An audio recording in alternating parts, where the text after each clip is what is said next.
Hi, and welcome to Nightfall and Darkness Rises, a panel focusing on Vault Comics' dedicated horror imprint, Nightfall. I'm Adrian Wassel, editor-in-chief of Vault Comics, and I'm joined today by Vault's own writer, designer, art directing extraordinaire, Tim Daniel, as well as the creators behind some of Nightfall's best-selling, most critically acclaimed series. Titles like Hollow Heart, The Autumnal, I Walk with Monsters, The Picture of Everything Else, and hopefully the last book you'll ever read if Cullen makes it into the Zoom.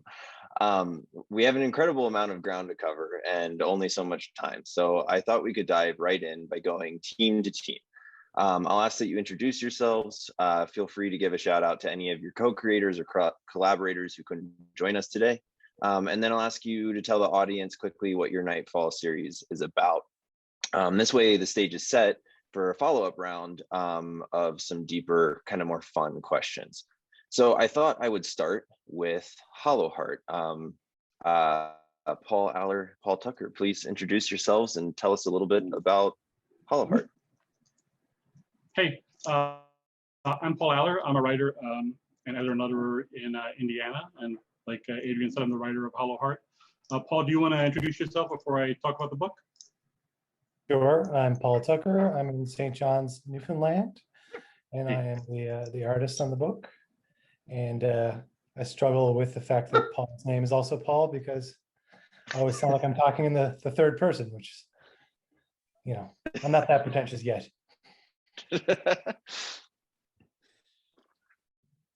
Oh, Paul, I think you've muted yourself. Yes, sorry about that. Yeah, I got this little barky dude here, so I'm gonna hold him close to me to try to keep that from happening. But yeah, Hollow Heart is basically, it's a monster love story about empathy. Our main character, Elle, is a jumble of organs who's trapped in a mech suit, and people see him as a monster, but he's, at the beginning of our story, he's very much not a monster. But what the story is about is how over the course of time, as people try to help him, particularly Mateo, his love interest, tries to help him and free him, Mateo inadvertently teaches Elle how to be monstrous. And yeah, so that's basically what the book is about. And we think it's I don't want to say important book, but I think it's a little bit of a unique book. There are other books like this, but I feel like you don't have a lot of queer stories that just are sort of incidentally about queer people. It seems like in the book market, a lot of queer stories are either very earnestly about increasing representation to the point that their characters like either aren't fallible or are fallible in the acceptable ways of storytelling, if that makes sense. Or there are other queer stories that are really kind of aimed at straight people and designed to make them more comfortable with queerness.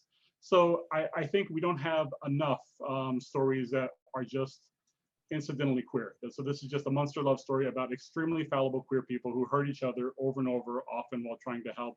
And we think it's kind of a heartbreaking story. Like Paul is working on the last issue now, and he just told me in an email it's going to be like very emotional for him to draw the final pages. Yeah, we really worked to rip your heart out in this one in hopefully an enjoyable way. So yeah, that'd be my sort of thumbnail view of it. Paul, do you have anything to add to that? Yeah, that's a good summation. I mean, every time I work with this guy, I just gotta I have to make sure I'm in like a really strong mental state. I know it usually goes one way with his work. I mean, he introduces these characters that I, learn to love, and even the ones at the start who you think are maybe not as clearly the ones you root for, over the course of time, I find myself really getting in their corner. And then when I get the next script and there it goes, right? Like I can't get too attached. He'll really turn it on its head. So I'm really enjoying working on it. I think it's landing pretty well, and yeah, I'm thrilled to see it's finding a bit of an audience for I think it's going to potentially, the right people who find it are really going to really connect with it. Well, I think the right people have been finding it. It's been really nice to see such engaged readership, reaching out on social media, and critical reception has been phenomenal. It's nice to see a story that is so daring understood. The readership that has found it gets it, and that is, as an editor, one of the most rewarding things that you can encounter. So I'll come back around, like I said, with some kind of more probing, fun questions. But I wanted to hand things over to Daniel Kraus for a quick introduction and tell us a little bit about the Autumnal. Hey, hi, I'm Daniel Kraus. I wrote the Autumnal with, well, I wrote it, but the artist is Chris. Hi, there's my dog. Oh, sorry. The artist is Chris Sheehan. The colorist is Jason Wordy. The letterer is Jim Campbell. Boy, I'm sorry, this dog has really thrown me off. I'm a novelist. And you know, I came to comics really, I'm gonna get rid of this guy. I came to comics really late.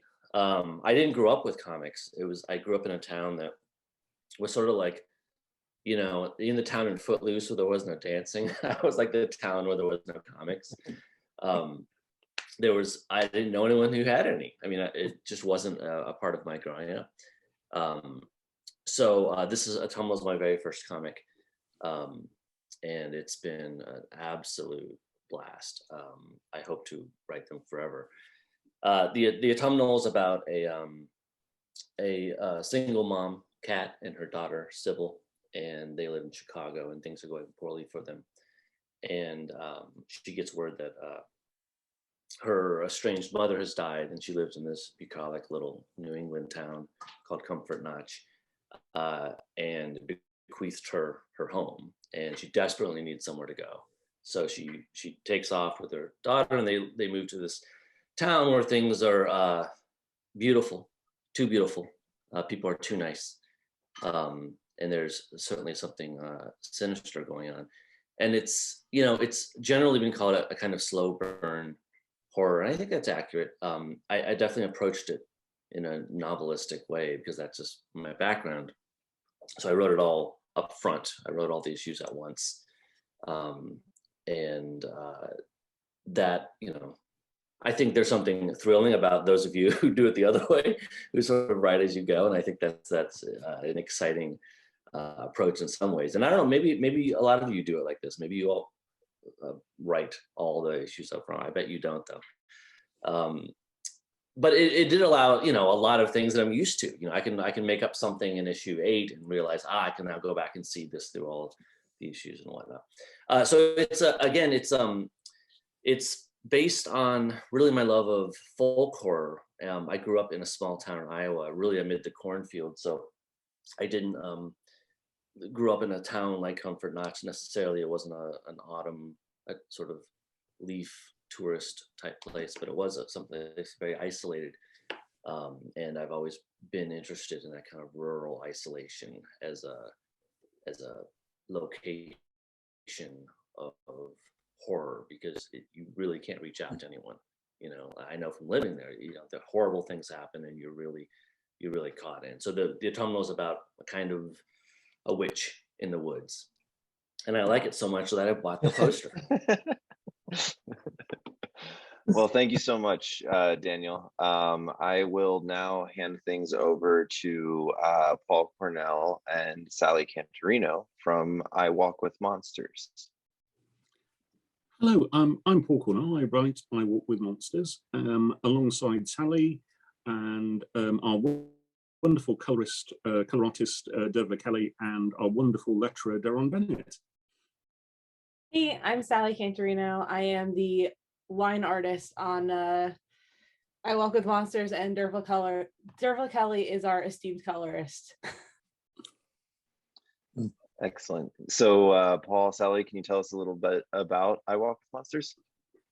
Well, it's a story about JC, who is a young woman who has an abusive past, who meets a man who can literally turn into a monster, a man who is racked with guilt by his own past misdeeds. And together they balance out each other's trauma and go around America killing the people they think need to be killed, which are those people who are doing awful, awful things to small children. Now, the title is about maybe the uselessness of revenge, how that doesn't bring healing, but the two of them have a wonderfully warm, found family father and daughter relationship, which is pure and lovely. And it's a heartfelt horror comic. It's a way of talking about stuff from my own past, and a way of talking about bigger issues in the way that horror often can. And we say to those people who are reading who have maybe experienced similar trauma in their own lives, we've got you. It's going to be fine. We're going to take you on a journey and you'll be okay at the end of it. We're not going to traumatize you. There's nothing on screen here. The abuse is all referred to in the gaps. And, we are an exorcism, that kind of thing. We're taking people through it and out the other side. And I think it's the best thing I've ever written in any medium. And I've gotten, thanks to Adrian and thanks to the Vault, to tell the truth through the medium of a horror comic about a monster. I always knew that was how it was going to end up. I'm sorry, Sally, I've talked and talked. No, you nailed it. I have nothing to add other than that. I'm like extremely proud of the comic that we made and the story that we told together. Oh, come on, your amazing artwork, please. You nailed, I think you nailed it.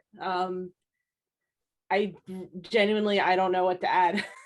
I'll come back around, Sally, and I have some questions for you. So all right, we'll dig in. Dan Waters, could you do a quick little introduction and tell us about the picture of everything else? Yes, hi, I'm Dan Waters. I write the picture of everything else. It's drawn and beautifully watercolored by Kishore Mahan and lettered by Aditya Bidikar, who is just one of my favorite letterers and letters everything I can force into letter. The book is about two young artists, aspiring artists, who moonlight as art thieves just to sort of, make rent and things. In Paris at the turn of the 20th century, who stumble upon in the attempt to rob a painter, discover that he is the man who painted the picture of Dorian Gray, and he has far bigger plans for his next painting. It really sort of came about from sort of Dorian Gray being one of those books that I read every year or so and always get something out of. The more I sort of look into history, look into Oscar Wilde, and just as you sort of age, I think you get more and more out of that book. But there was always this nagging thing, and also looking at other adaptations or other sort of franchises that have sort of picked up on Dorian Gray, with it being all public domain and that. And they always sort of like lean straight towards like, oh, look at this immortal guy with the scary painting in his attic, and he does all these sort of scary, horrible things to people that are always off camera and off page. And I kept sort of sitting there and going like, but what about, there's a guy who painted a picture of a guy and it made him immortal, and surely he's painted other things. Like, wait, can we talk about that guy for a minute? So the picture of everything else is definitely my attempt to talk about that guy for a minute. Excellent. And then Cullen, rather fitting that you will take the last slot with the last book you'll ever read. Yeah, I'm Cullen Bunn. I am the writer of the last book you'll ever read. It is illustrated by Layla Lays, colored by Giada. I'm going to get this terribly wrong. Marquisio. There you go. I think you stuck the landing. That's good. All right. See, for once in my life, and lettered by Jim Campbell. A few years back, I carry these notebooks around everywhere I go. And a few years back, I won't say where I was, but I wrote at the top of one of the pages the line, civilization is a lie. And from there, I just started rambling about how civilization is an illusion that we've painted ourselves into. And the last book you'll ever read came from that. It's the story of Olivia Cade, who is a writer. She's written a book called Satyr that is about the collapse of society and how civilization isn't real, that we are all giving into more primal urges, and those primal urges are surfacing. And this book has caused a stir across the country and across the world. Some people see Olivia almost as this prophetic figure. A lot of people want to kill her. And as you do when people want to kill you and you have a very popular book, you go on a book tour. And Olivia hires a security expert named Connor to kind of watch her back during this, because these people that want to kill her, in addition to just being violent, they're starting to show very animalistic characteristics, mentally and physically. And beyond that, the world around them seems to be slowly changing and evolving as they go on this book tour. Excellent. Thank you all so much for the introductions. It looks like we have some live attendees popping in. So just so you know, this panel is being recorded. If you want to ask questions, please feel free to jump into the chat and throw up questions, and we can get to those at the end, which would be great. So I'm going to come back around and start kind of digging in a little bit more now that we've set the stage and we know what each of these stories are about. And we've gotten to kind of meet everybody. So I'll start again with Hollowheart and ask kind of a two-part question, one for each of the Pauls. So Paul Allor, first up. There are these really incredible fables that are embedded in the story. So there's this narrative voice that runs often kind of against the grain to the contemporary story that we're watching unfold. And I was wondering if you could talk a little bit about those fables and what you were hoping to accomplish by including this narrative voice that really doesn't feel like a traditional horror kind of narrative or narration.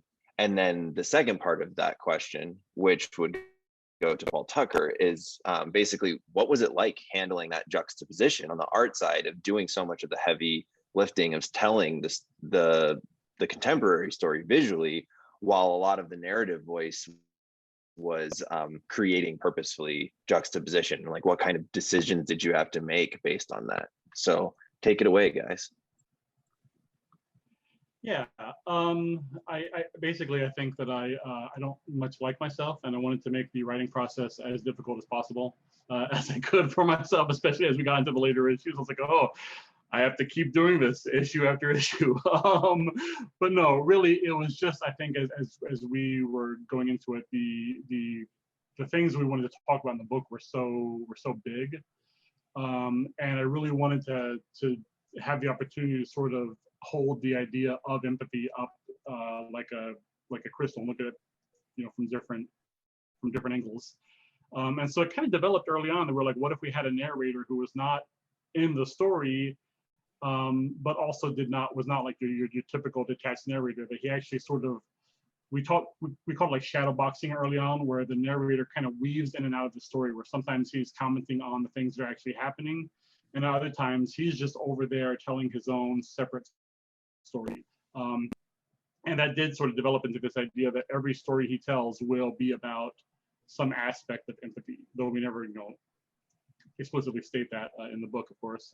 But yeah, every time he goes away, it deals with that in some different way, in some different facet that sometimes ties into the book, but we intentionally made sure that it's not always like, you know, it's not a one-to-one where you always go, here's what's happening in the book, and so that's why, you know, the story that we're hearing is this. And I think in doing that, we sort of allow the reader to be a participant in that. They, of course, will see some links of their own and some things that we hadn't considered, and it will allow them to sort of draw their own conclusions about how it reflects or doesn't reflect our story. So I think that pretty much answers your question, and I'll turn it over to Paul for the other part. Yeah, I'll pick up on that last bit you said, because for me, the fable portion, the narration was like, gave this series like a rhythm, I guess, or I found it really fun in the thumbnailing stage. And, you know, Paul letters our book, and in the thumbnail stage, I'll like roughly place where I think the lettering should go. And it's usually pretty close. I mean, he obviously can make his own decisions down the line, but for me, the fables were creating this tension with the art that you're looking at. Like, I always love when, you know, as an audience member, you can kind of interpret two things at the same time. And it's material that I'm not even sure I always have my head fully wrapped around. But if I like use where like placement of the captions and the rhythm of the text to like punctuate like key moments or to land on an expression, and I feel it, like it's one of those like cliche things, it's like hard to put into words, but if it resonates with me, and like when I step away from it and come back and I feel those moments, and afterwards, you know, months later when I like pick it up and read it and kind of have fresh eyes to it, that was like my favorite part of it, is finding that kind of like surprising moments that I hopefully purposely put in there. Yeah, it's hard to put into words.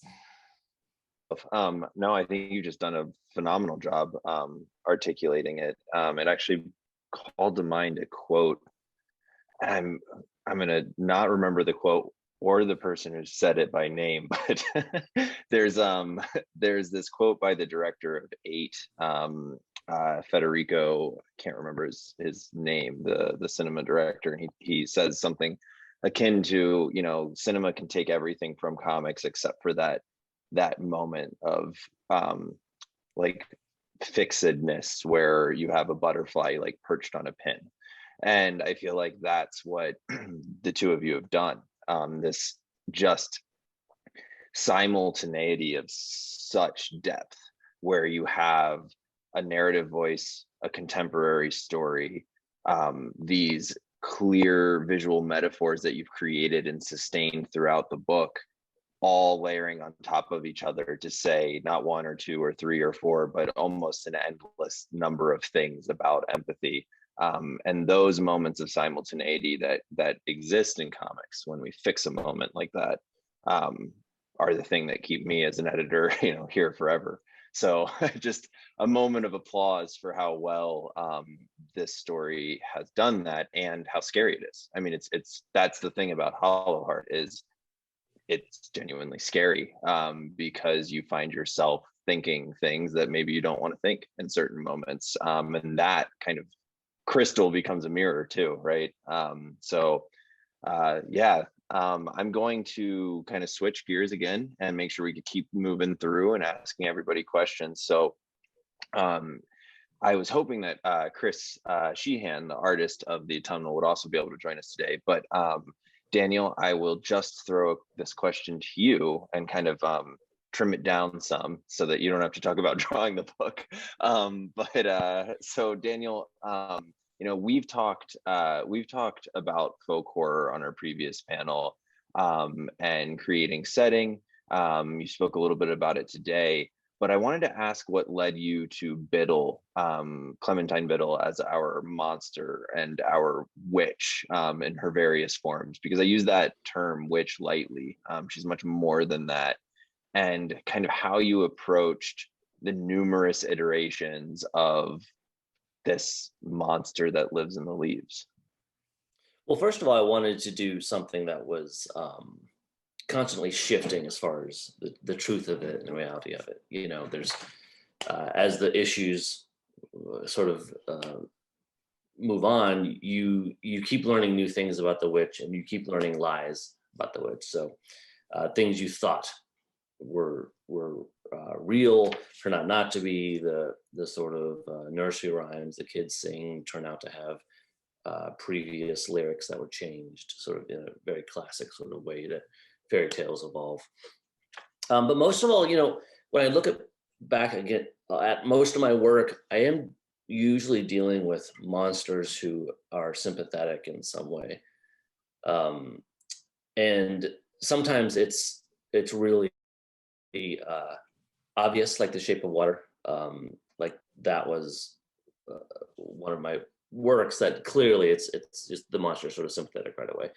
But even when I have, you know, pretty terrible, cruel antagonists, I tend to love to write them the most. And, you know, one of the things I always set out to do is see how far I can go and still keep your involvement and sympathy. Like my book Rotters, for example, which is about grave robbers. I wanted to see, can I get people to sympathize with people who are digging up dead bodies? Like, can I get you that far? And so with the witch, and again, witch is really sort of a placeholder word, like you said. I did ultimately want to twist it a few times, so you had to recalculate how you felt about her. I want all the guys. I've never been that interested in good versus evil. I've always been much more interested in bad versus worse. I think it's a much more fascinating distinction. So I think that answers your question. I think I also will just go ahead and say that I drew the entire book, and it was no, I didn't draw it, but Chris isn't here, but he did a great job, obviously. Well, thank you, Daniel. Also, I remember the name of that director. I can't believe it blanked me, or blanked on me. Federico Fellini. That was the name of the Italian director, 8.5, that I was thinking of. And maybe by the end of the panel, I'll remember his quote, and I won't butcher it so badly. But okay, great. So I'm gonna turn back to I Walk with Monsters. So Paul, Sally, we talked at length on our previous panel about how the best horror can sort of transcend just catharsis and become a genuinely safe place for healing. And Sally, you spoke about how knowing that a story has an ending creates a sense of security, and it creates a place to explore, a safe place to explore those feelings, those things that make us feel most unsafe, because we have that knowledge that it's going to end. We'll be able to put it down. And we talked quite a lot about that, but what we didn't really get a chance to discuss was the setting, which is so integral to creating the space for the comic. We never talked about the fact that this is a comic set in rural America. And Paul, for you, I think that must have been an undertaking, and I wanted to ask sort of why that setting? What were you hoping to accomplish with that? And then Sally, how you went about creating that space, what opportunities it presented in the pages, and then also what hurdles it presented that you had to figure out ways to kind of, jump over or navigate around. I grew up in British country spaces, and I just wanted to maybe get a little distance and give something that the American audience would feel was an offhand choice, not a strange, deliberate choice that meant something. For this to be universal, it had to be kind of American. Sally drew the hell out of it. Sally. Yeah, I mean, I grew up in basically the suburbs of New York City and New Jersey, so I very much didn't grow up in that world. But when I was in my 20s and I was doing cross-country road trips or just up and down the East Coast, that's those sort of liminal spaces between cities where you're just on highways for stretches made an impact on me, like aesthetically, visually. And I think when I was turning in pages, there were some times where Adrian was like, yes, I know that like what this shrub, like this way that this like shrubbery goes like right from the highway into like deep woods, or like that Adrian, who grew up in a different part of the country than me, was recognizing these places. That meant I was doing my job. One of the hurdles is just that I was drawing this in the middle of the pandemic, so it's not like I could physically go to those places and find them. So I relied a lot on like flying around on Google Maps and like getting a sense of areas of the country that I wanted to draw, or going back into like photos that I took years ago when we were driving across the country. Like that was some of the hurdles, and like that, walking that line between making it feel specific enough to be believable, to feel like a place where you could go or that you have already been, and making it universal enough that it could be anywhere. Like this could be happening anywhere in the country. Well, as you mentioned, I grew up in rural spaces. So I was born in Maryland. I grew up in Virginia, and then I moved to Colorado, and then to Montana. And I've driven all over the United States. I've driven everywhere I've moved, and packed up multiple times. And I would never believe that you hadn't spent an enormous amount of time in all of those spaces. You capture them so effectively, and really oscillate between that sort of expansive sense where it's endless and you feel tiny, and that in a way traps you, and then also suddenly the horizon shifts and you realize you could just walk away from these problems, and you could just leave. And why aren't you? And the fact that you're able to capture both is just a testament to your craft. It's incredible. Thank you. Of course. So Dan, you actually spoke a bit about this. You kind of preempted one of my questions, which was great. But I wanted to dig in a little bit more. So you took on the monumental task of writing a sequel of sorts to Oscar Wilde's The Portrait of Dorian Gray, and you spoke a little bit about why that philosophical novel is something you returned to and felt like you had to explore again. But I wanted to ask more pointedly, why now? Knowing that you've returned to it multiple times, you said you reread it every year. What struck you about this moment personally and contextually in the world where you felt now was the time to dig in and write the picture of everything else? Yeah, no, I think that was definitely a big part of it. I think so. The book starts in 1899 and it rolls over into sort of like 1901 is like when most of the book is set, and that's the year that Oscar Wilde died. And something that really sort of fascinates me about him and about the picture of Dorian Gray is obviously that it caused such a furore when it came out that it was part of the reason he ended up in prison, which is essentially what killed him. He survived a few years after that, but he was broken and he got sick and he died like quite young. And the fact that he was sort of writing right at the end of the Victorian era, right before the modern world was about to start for all intents and purposes, and he was this leap forward. And I think that's also a thing of like how well sort of respected and revered he has become in the last like 50, 60 years, as opposed to the first half of the 20th century when he wasn't as well known. He was very popular with his contemporaries until he went to prison and there was a scandal and no one wanted to be associated with him. So the fact that he was sort of writing right at the end of one period and during this period of change and this period of change which turned out to not really quite be ready for him yet, and that was definitely something.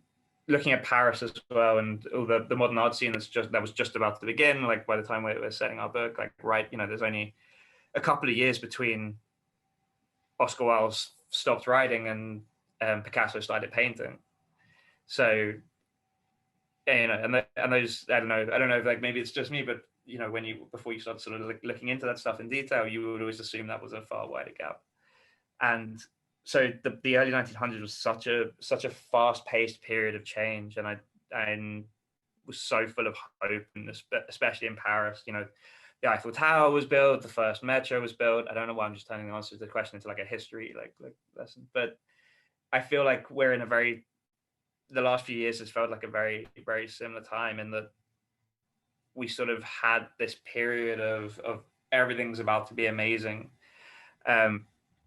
But we're looking back at the period that Oscar Wilde was writing in, that Paris, was having all its world fairs and getting all very excited about the future.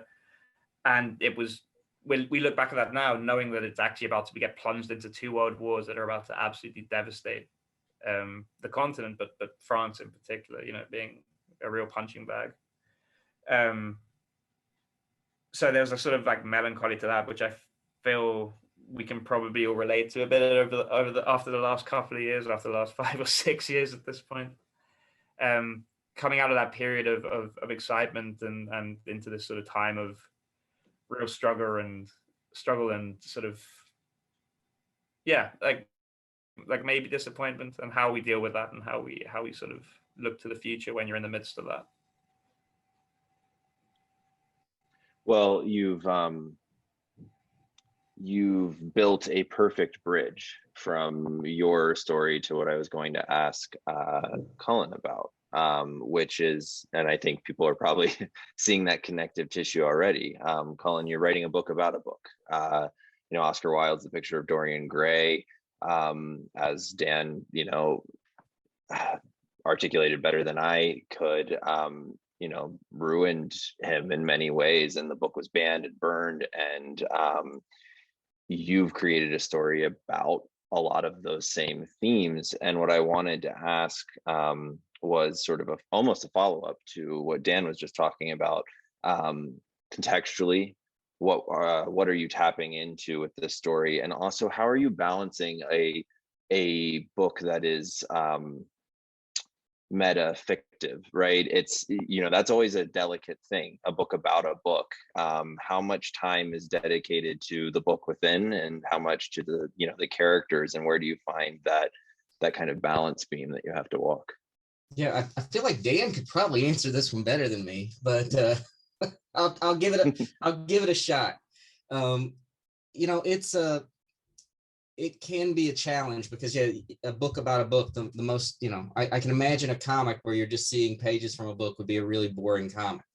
So the book is ever present. You see a lot of characters, and a lot of the main characters, but also a lot of characters, who are in the orbit of this book, who are discussing it.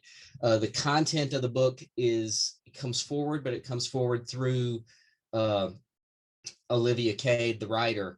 Especially early on, we see her reading passages from it, and as she's reading, we're seeing things that are going on in the world that kind of tie into to what she's discussing from this book.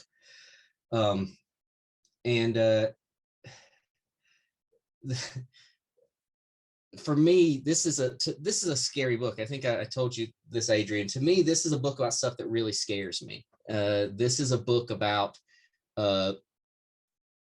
the inability of people to communicate. It's just taking it further and further into really awful places. And to a lot of my mom, God rest her soul, she used to watch movies.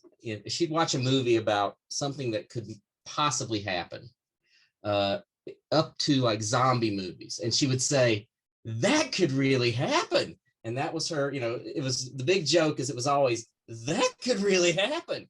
And my wife and I still we were watching The Handmaid's Tale the other day, and we looked at each other and we were like, we were thinking my mom, and we're both like, this could really happen.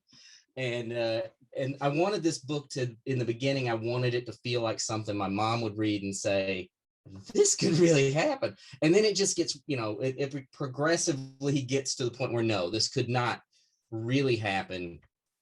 Or could it? I mean, it's all a bit of a metaphor, really, of where things are going. And but it goes to some pretty. It takes this little fear I have about some of it's a personal fear about communication. I suffer from a crushing fear of talking to people and communicating with people. I always have, and then it just takes that into a much, much darker, much bigger place. Well, it's a fear I also share, and I think perhaps that's why I was so immediately drawn to the story. And what's really nice about what you've just said, Cullen, is I think it kind of shows the spectrum of what horror can do, where you can take big fears, massive fears that are felt and shared, that are beyond personal, and become sort of community and sort of that collective unconscious kind of fear, and distill those down to something addressable and a safe place to explore those. And then you can do the opposite. You can take something that's personal and feel small and intricate and almost ineffable, and then find the way to put it into words and to build it into something that is now a fear shared with others. And there's almost no better way to conquer something than with someone in the, with help in the ranks.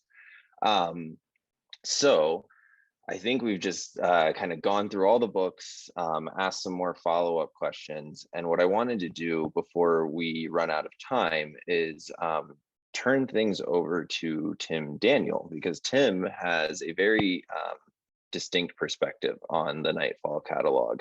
Not only has he co-written the plot, which is a phenomenal horror story about inheriting trauma and how a family learns to communicate to process out the things that haunt them.